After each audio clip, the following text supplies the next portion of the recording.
वो ये है जनाब, इसे हलाइब कहते हैं। वो कई साल से यहाँ अंदर रहता है। ये उसके घर जैसा है।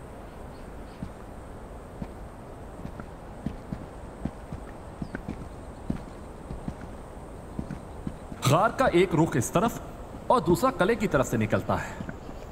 मैं यहीं तक आ सकता था, इससे आगे आपको खुद जाना होगा।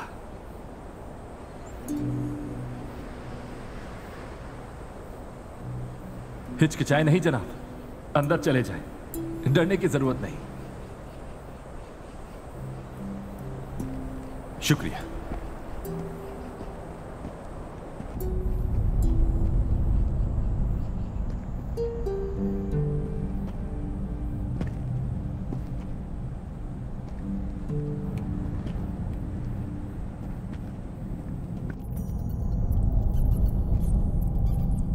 हलाइब, हलाइब,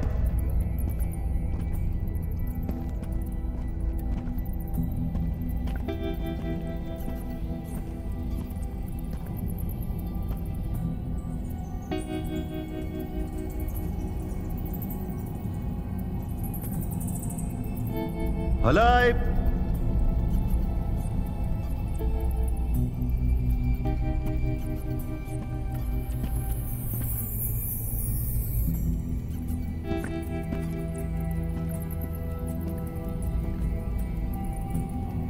चलो इस तरफ चलते हैं भाई, देखकर आराम से।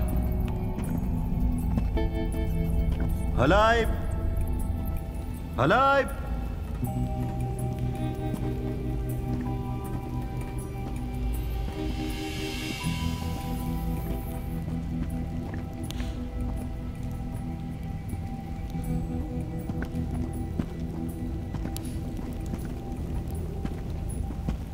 हलाइब। खुशामदीद नौजवानों, बैठ जाओ, ऐसे खड़े मत रहो।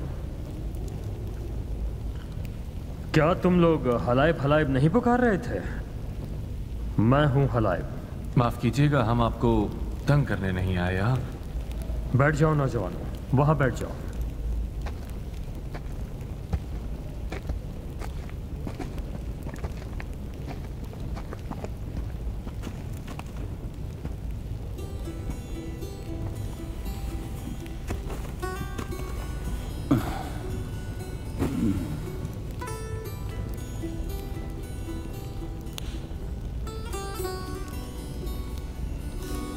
हमें आइसक्रीम बेचने वाले हुन यामीन ने भेजा है हारान से। हम यहाँ इसलिए आए हैं मुझे पता है किस लिए आए हो। तुम दोनों एहसान के बेटे हो, सही कहा ना? हाँ, मैं इब्राहिम, ये भाई खलील। खलील इब्राहिम। उसके पास बुलबुल थी। सुनो, वो बोल रही है। तुम्हारा बाबा अच्छा आदमी था, कम से कम अपनी जवानी में तो था, मगर जिंदगी का सफर लंबा है। उसने बाकी जिंदगी का सफर कैसे गुजारा, उसे कैसे खत्म किया? अच्छी तरह खत्म किया। अच्छे आदमी थे बाबा। उनसे कुछ खताएं भी हुई, मगर फिर भी जब वो सफर तय करके वापस आया और अपना किया हुआ वादा पूरा किया, उसने सफर वैसे ही खत्म किया जैसे शुरू किया था। वो अच्छा आदमी था और एक अच्छे आदमी की तरह ही इस दुनिया से गया। कौन सा वादा किया था बाबा ने? क्या तुम्हें उसका नहीं बताया? कसम से हमें उर्फा के सिवा कुछ नहीं मालूम। उसने कहाँ दफन होने का कहा था? हमें नहीं पता, उन्होंने बस उर्फा का जिक्र किया था और हमारे पास एक नज़म है जो शायद आपके लिए है। कैसी नज़म है? मैं ठीक तरह से देख नहीं सकता, इसे पढ़ो। पहाड़ बुरी तरह लरजने लगे, पानी गहराई तक चला गया। जहां सूरज निकलता है उस वादी में घोड़े दौड़ रहे थे। मुझे वहां दफन करना जहां दो पहाड़ और सूरज और चांद मिल रहे हों, इब्राहिम की आग फैलने से पहले।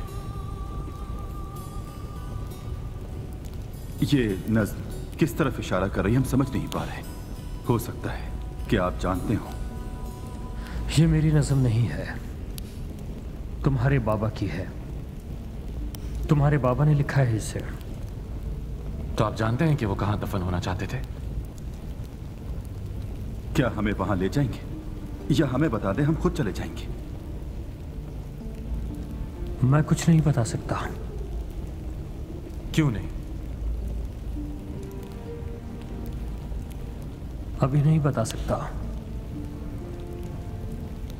तुम्हारी कहानी अभी खत्म नहीं हुई है। तुम्हारे बाबा तुम लोगों को कहीं ले जाना चाहते हैं, मगर तुम लोग अभी तक वहां नहीं पहुंचे। खुदा के लिए ऐसा ना कहें आला चाचा, माफ कीजिएगा हलाइब चाचा। हमने बहुत कुछ देखा, बहुत कुछ सहा है। खुदारा हमें किसी नए खेल में मत उलझाए। क्या ये खेल है? ये दुनिया भी एक खेल नहीं है क्या? क्या हर दिन यहां एक नया खेल नहीं होता?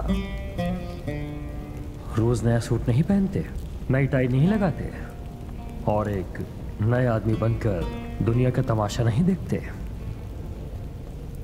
मैं तुम्हें ऐसी बात बताता हूं जो खेल नहीं है। न ये मेरी जिंदगी है और ना ही तुम्हारे बाबा की। यह बात बजाते खुद सच्चाई है। तुम्हारी हकीकत हमारे लिए खेल है। तुम जिसे खेल समझते हो वो हमारे लिए हकीकत है। तुमने जो सफर किया, क्या वो हकीकी था? जिन जगहों पर गए, जिन लोगों से तुम मिले, वो अजीब से क्यों लगे तुम लोगों को? क्योंकि वो सब हकीकी थे, मगर तुमने कभी हकीकत का सामना नहीं किया। ये बिल्कुल उन लोगों की तरह है जो अंधेरे में हाथी ढूंढने की कोशिश में है। एक को लगा उसके हाथ में दुम आ गई, मगर वो सांप निकला। मैं नहीं चाहता कि तुम भी सांप को हाथी की दुम समझो, क्योंकि तुम भी उनकी तरह अंधेरे में हो। इब्राहिम को जिस आग में फेंका गया, उस आग का ताल्लुक नमरूद से था, मगर किसी को मालूम न था कि वो दहकती आग इब्राहिम के लिए एक बाग है। इब्राहिम दोस्त था। दोस्त का मतलब खलील होता है। खलील बनने का मतलब आग में कूदने जैसा होता है और मां सिवा सबसे लड़ने जैसा। अगरचे यही हकीकत है, मां सिवा के सामने हथियार कभी न डालो।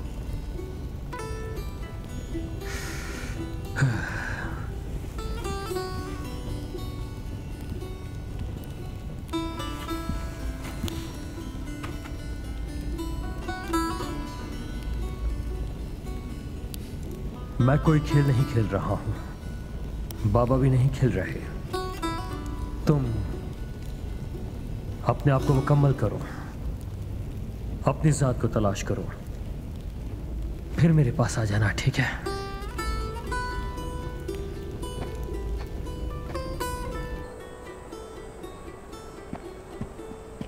इस आदमी का क्या मतलब था? अपनी जात को तलाश करो, खुद को मुकम्मल करो।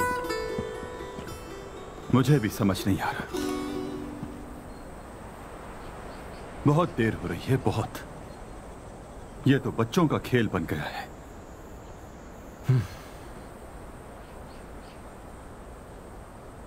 इब्राहिम, तुमसे एक बात कहूं मैं? अभी इस मसले की फिक्र छोड़ो, ठीक है? तुम अभी हेजे के पास जाओ, जाकर उससे बात करो। तुम उससे जो भी कहना चाहते हो जाकर कह दो, कोई भी बात अनकही ना छोड़ना, समझ गए तुम? अगर चाहते हो तो उसे बताओ, माफी मांगनी है तो जाकर मांग लो माफी। तुम्हारे लिए यही बेहतर है, बाकी सब मैं संभाल लूंगा। बाबा कहां दफन होना चाहते थे मैं पता लगा लूंगा। तबीयत तो ठीक है ना भाई?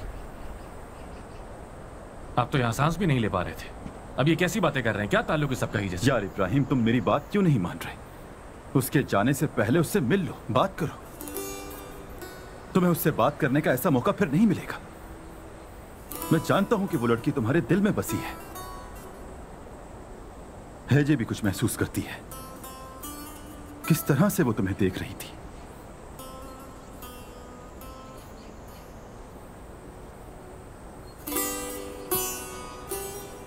इब्राहिम, तुम एक बार बाबा की खातिर जिंदगी बर्बाद कर चुके हो, ऐसा फिर से ना होने दो, चाहे कुछ भी हो। मैं उर्फा में इब्राहिम ऐसे आदमी को ढूंढ लूंगा जो बाबा को जानता हो। बिल्कुल नहीं भाई, तुम वहां अकेले नहीं जा सकते। ये कैसी जिद है यार? एक बार तो तुम अपने बड़े भाई की बात मानो। एक दफा, अल्लाह के लिए सिर्फ एक दफा। वादा करता हूं, कब्र की जगह ढूंढ लूंगा, तुम्हें बता दूंगा मैं। जाओ।